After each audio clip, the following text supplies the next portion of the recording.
Hi, everybody. I'm Corey Stark with KMOV in St. Louis.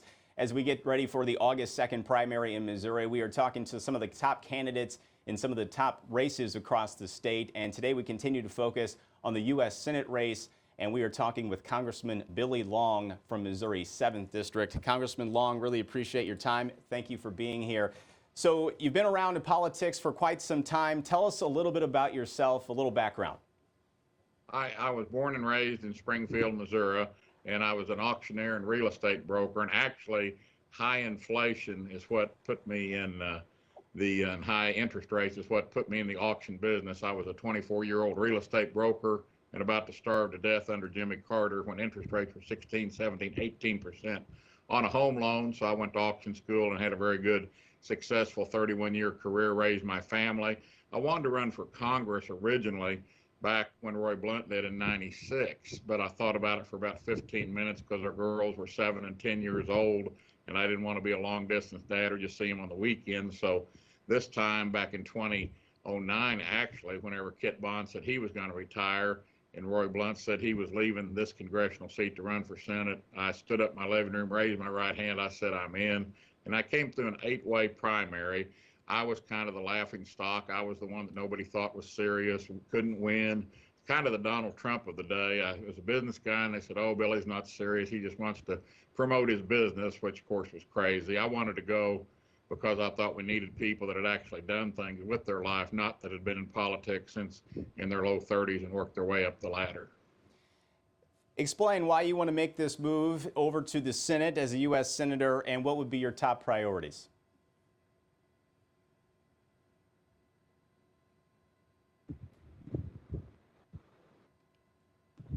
Congressman Long, do you have me? You froze, or one of our screens froze.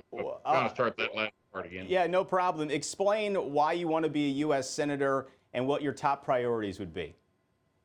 Kellyanne Conway is my senior advisor, and she likes to tell people, if you send Billy to Congress, you're not going to have to worry about him. You're going to get the same guy you've gotten for the last 12 years. Unfortunately, in this race, all the candidates, or most of them, are trying to reinvent themselves, reinvent their voting record, reinvent their former stance on China, and they're hoping people will buy it. And I'm just running as myself, and I think that authenticity will win the day, and that's why I want to serve in the United States Senate, to take the same philosophies and voting record and everything that I've put together in the House on over to the Senate side.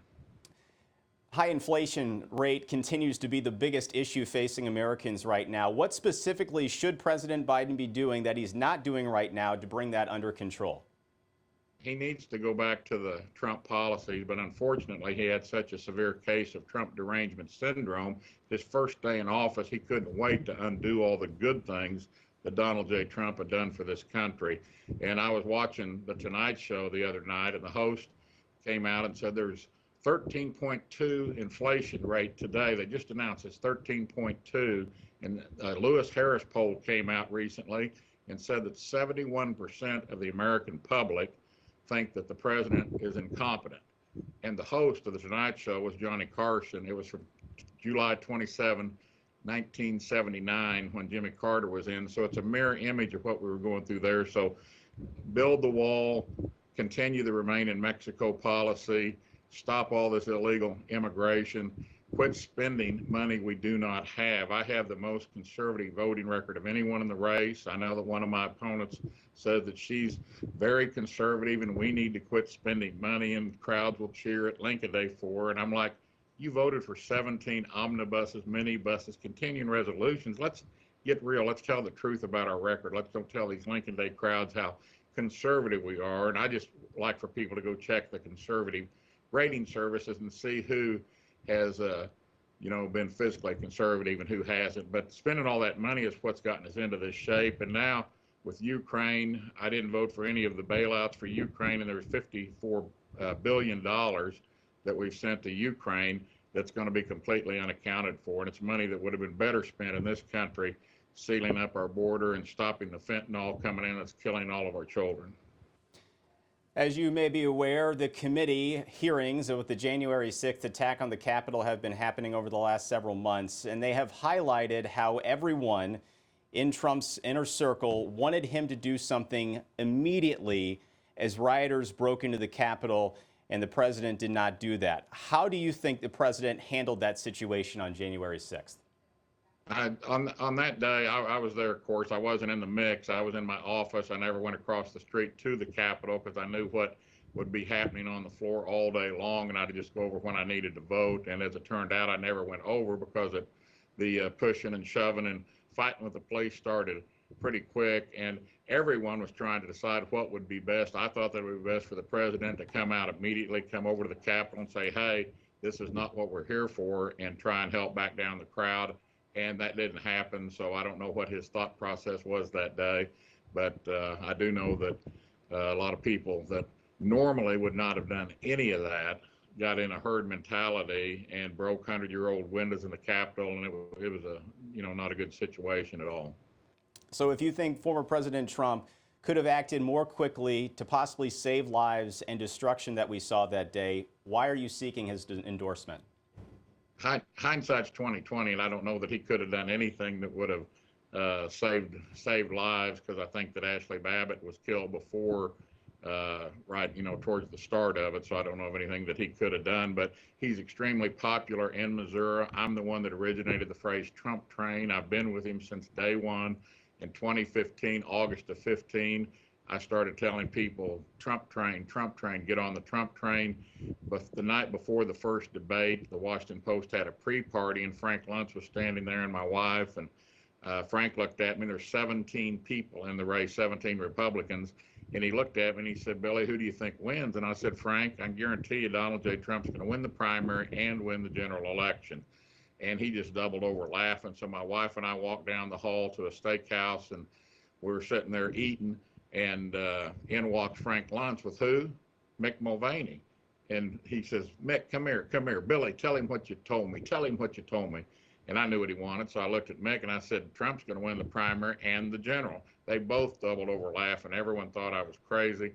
And Mick Mulvaney went on to be the OMB director and also Trump's interim chief of staff. So I saw it coming way early. And when the Access Hollywood tapes came out 3 weeks before the election, Paul Ryan got us all on a conference call and said, I'm not going to support Trump.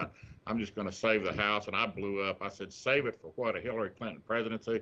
Because that's what it was down to. So I've said it all along, if Trump endorses in this race, it's over. There's still time for him to endorse. But whoever he endorses, everybody else might as well fold up their tent and go home, because it'll be a done deal. He's that popular in Missouri. I just want to make sure I have something clear that what you said. You said that if President Trump would have said something and told those rioters to go home immediately, you don't think that would have saved lives or injuries that we saw from the Capitol Police and others that day. I said that hindsight's 2020. I thought the question that you asked me was, did he make a mistake in not acting quicker? And in hindsight, of course, he would have gone over there instantaneously. And it depends on, throughout the day, all the rioting and pushing and shoving and everything like that.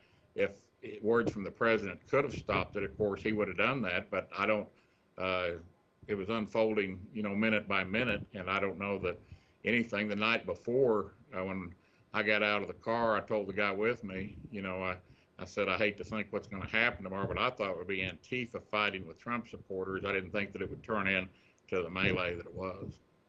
So you don't think if he would have said go home immediately, they would have done that? I don't, how you going to, that's speculation. How are you going to know if you've got Well, they were there for him.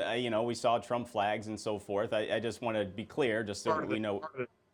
Part of this January 6th commission thing, they never showed him saying peacefully. He told the protesters to go to the Capitol peacefully. But you didn't see that last night on all the worldwide coverage of the January 6th hearings and everything. So he did tell them to go there peacefully. So they didn't pay attention to that, whether he could have walked down there while everything was breaking loose and say, hey, go home.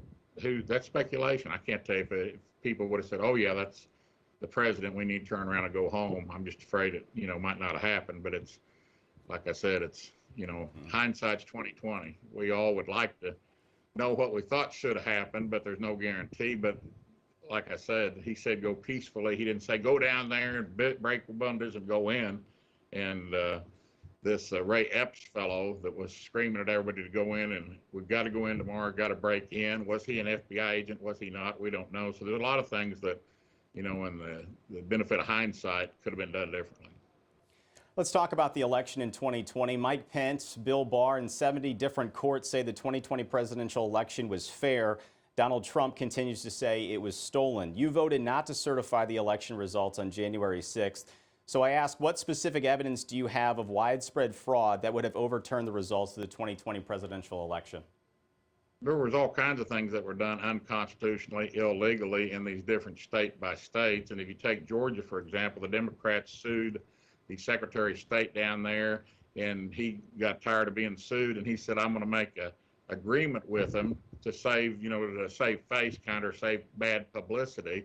And he agreed to put Democrat drop boxes in Democrat precincts and not other precincts. He agreed to mail out ballots to everyone that had ever been registered in the state of Georgia, which was ridiculous. I have a friend that lives there, and he got 5 ballots mailed to his house. There were states up north, a friend of mine in Dallas, his mom still lives, and I was in Minnesota or Wisconsin, I can't remember now, but they sent a ballot to him at her house, and he hadn't lived there in 35 years.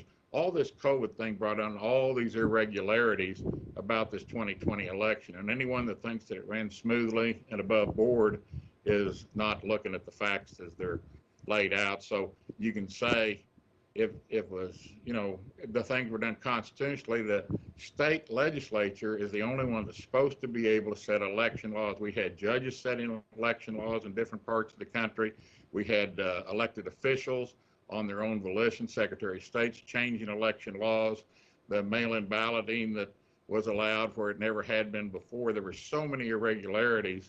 We need to figure out how to keep our elections fair and safe so that people will go to the polls. Very few people vote in this country. Very few take the time to register to vote. And those that register to vote, a lot of them don't show up. So we need to make sure our elections are fair.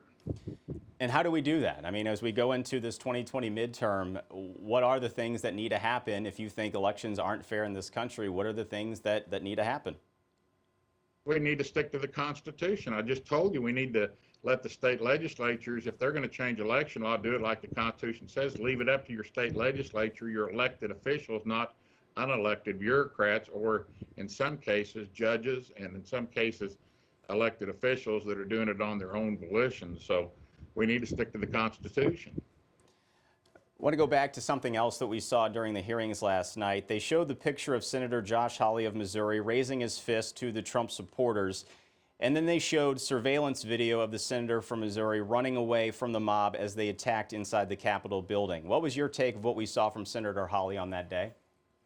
I thought it was fake news. It looked to me like him running away from his endorsement of Vicky Hartzler in this race. I thought that's what he was running away from. It might have been from January 6th, but it looked to me like the same jog and run that he had when he was running away from his endorsement of Hartzler. So in all seriousness, I mean, were you okay with before the fist pump and from the running away there? I mean, what was the initial reaction? Did you see me fist pumping that day? Like I said, I stayed out of the melee totally. I stayed in my office. I was doing my work. I wasn't interested in going down and getting on TV and making a big deal out of myself. There were several of my colleagues that went and started talking to the different crowds and getting on microphones and things. And that's not my style. So you'll have to talk to Josh about if that was proper to do or not. But I certainly would not have done that myself. I did not do that myself. And I thought it was ill-advised. He's getting some criticism from that surveillance video that was shown last night. Is that warranted criticism from seeing him running away there? I think that, anybody that doesn't like Josh Hawley, just like anyone that doesn't like me, is going to find, all kinds of things to criticize about that video. And, it may strengthen him in Missouri. It may be, his base may be emboldened by that, thought it was a good idea. I can't tell you, but I think that you're going to get, he has gotten lambasted by it today. So we'll have to see what the, future brings. But he got lambasted on the day that he raised his fist. And so we'll just have to see what comes out of it. And but he's got a different edge to him than I do. I call him Josh Hollywood. He's always in front of the cameras. And that's his style, and that's what he does. And we'll just have to see. I'm more workhorse, not a show horse. I go there, I do my work. I've kept my head down for 12 years. Like I said, I got the highest raw vote total I'd ever received and highest percentage I'd ever received.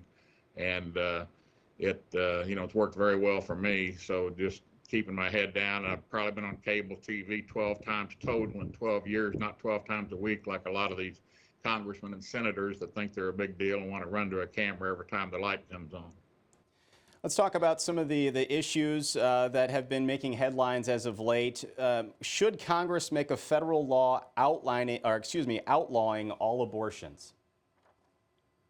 I would think that anytime you take an innocent child's life, that someone needs to stand up for that child. I graduated high school in 1973. That was Roe v. Wade, the year they made that decision. I didn't understand taking an innocent human being's life, limb by limb, ripping it apart.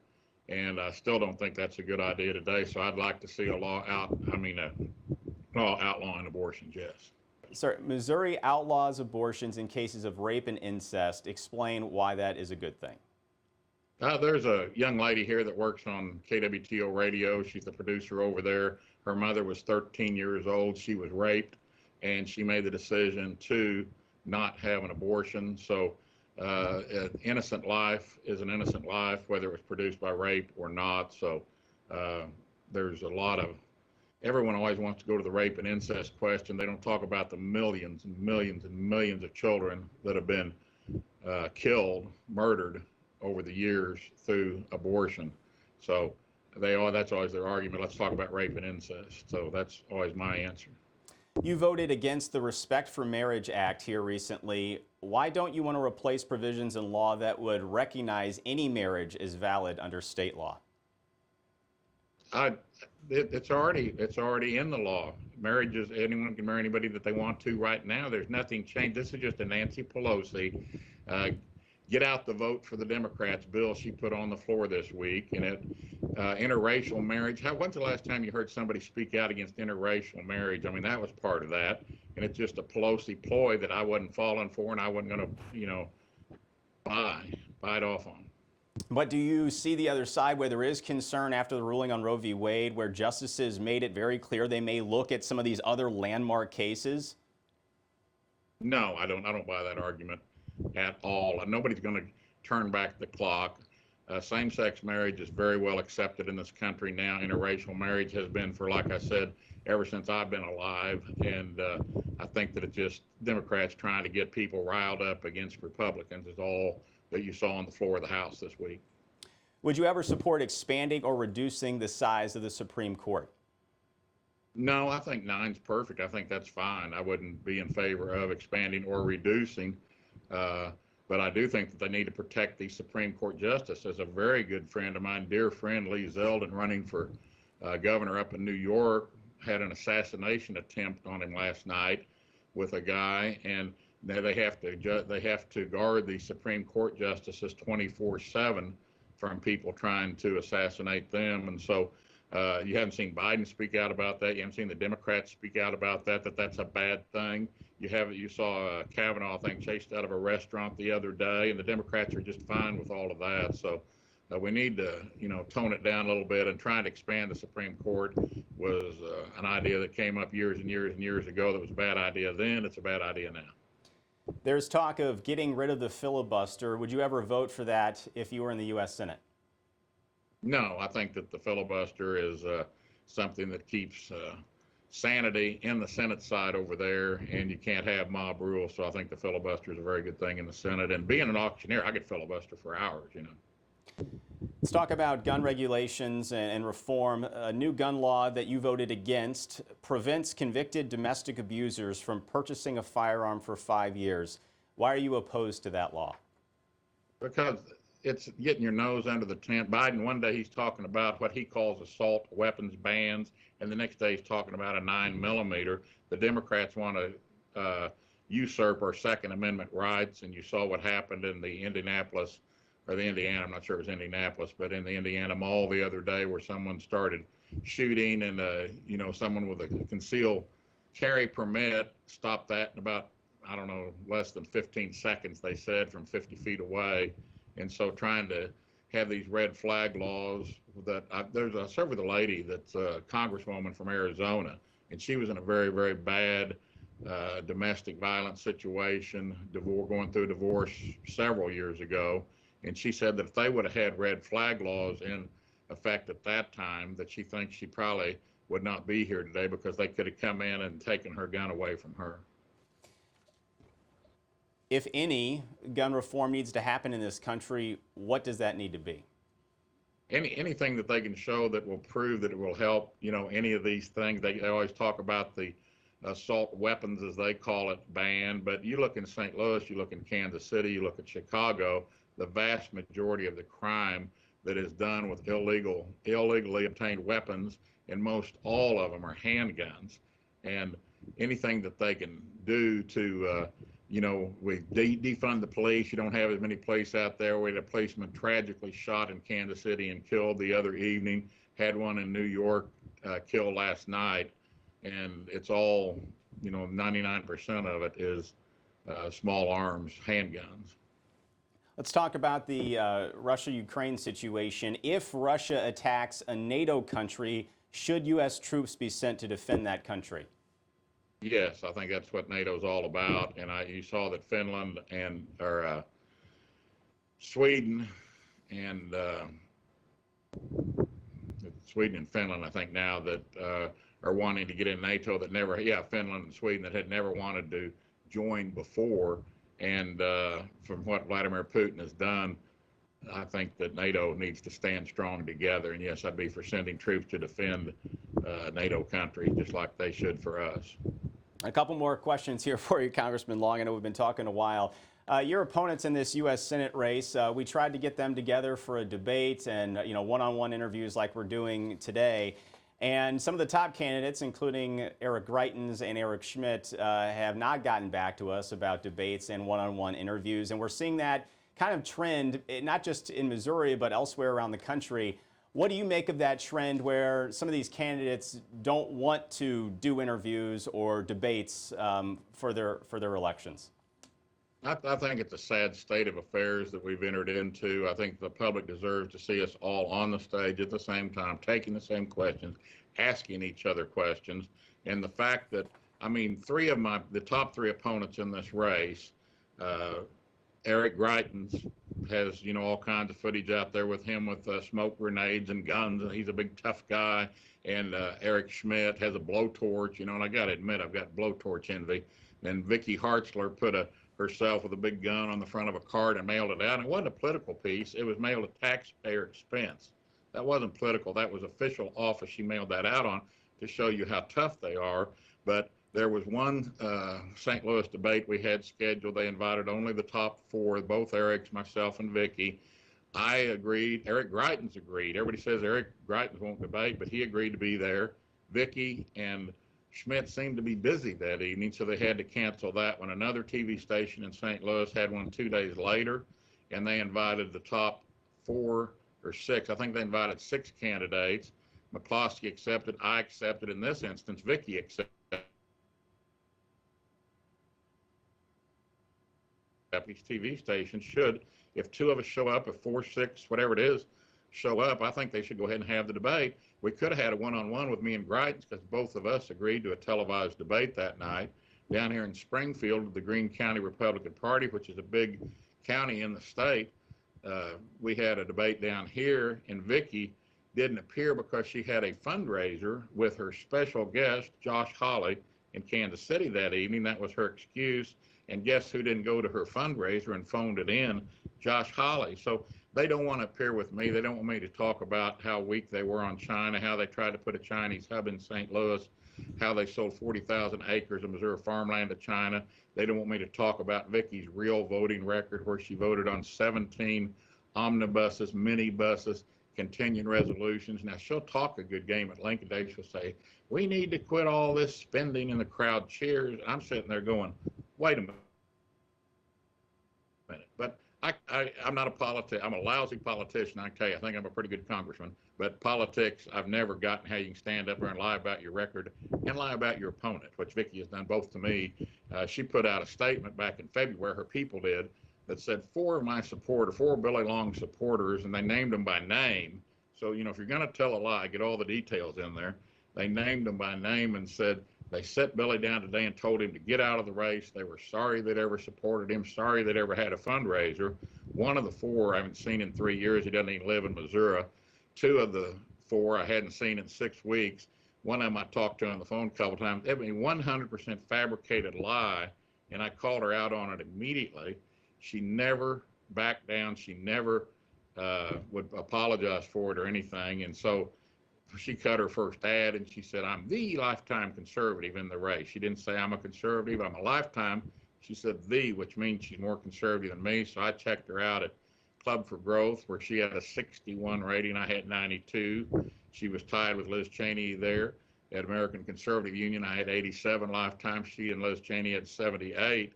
And the freedom worked, your freedoms, your liberties, I had 100%, and her and Liz Cheney, again, were tied at 60%. So that's why they don't want to debate. They don't want to have me stand there on the stage. And it's working for them. I got to admit, they're all up in the polls, a lot higher than I am. And they've all got these billionaires, big bucks. They've got Rex Singfield and August Bush IV and Jeff Fox there in St. Louis plowing millions into Eric Schmidt's campaign.